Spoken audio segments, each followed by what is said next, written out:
સદગુરુ કહે છે કે માટી આ પૃથ્વી પરના તમામ જીવનનો આધાર અને મૂળ સ્ત્રોત છે. સદગુરુ અને તેમની તજજ્ઞોની ટીમના માર્ગદર્શન હેઠળ બનાસ ડેરીના ચેરમેન શ્રી શંકરભાઈએ દૂધ ઉત્પાદનમાં સૌથી મોટી દૂધ સહકારી બનાવવાના તેમના સતત પ્રયત્નોના ભાગરૂપે આ જવાબદારી ઉપાડી છે.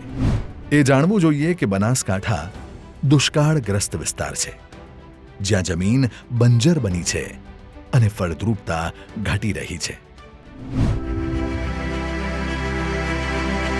કોઈ પણ જાદુથી જમીનની ફળદ્રુપતા વધારવી શક્ય નથી. આમાં પોષક તત્વોની માત્રા માત્ર માપેલી અને અધિકૃત પદ્ધતિઓ દ્વારા જ ધીમે ધીમે વધારી શકાય છે.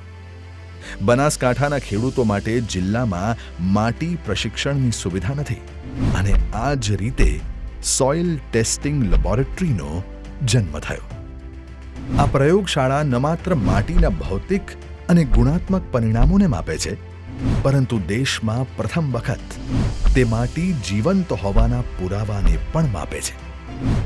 સોઇલ લાઈફ રિપોર્ટમાં ખેડૂતોના જમીનના નમૂનામાં ઉપલબ્ધ બેક્ટેરિયા, ફૂગ અને અન્ય બેક્ટેરિયાના પ્રકાર અને જથ્થા પણ દર્શાવવામાં આવશે અને ખેડૂતોને ચિત્રો સાથે સરળ ભાષામાં પણ જણાવવામાં આવશે.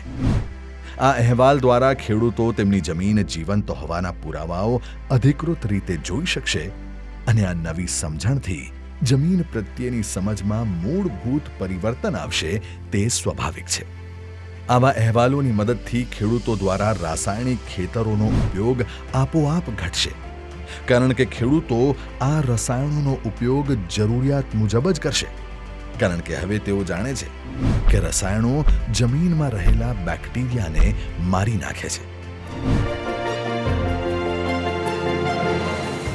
રાસાયણિક ખેતરોના આડેધડ વપરાશમાં ઘટાડો કરવાથી ખેડૂતોના ખર્ચમાં ઘટાડો થશે. એટલું જ નહીં, પરંતુ તેમની જમીનની ફળદ્રુપતા પણ વધશે. ભારતમાં આ પ્રકારની આ એક અનોખી પહેલ છે અને આવનારા સમયમાં આ પ્રયોગશાળા નવા માપદંડો સ્થાપિત કરવા અને તેને નવી દિશામાં લઈ જવા માટે એક સીમાચિહ્નરૂપ સાબિત થશે. સમૃદ્ધ ખેડૂત, સમૃદ્ધ બનાસ.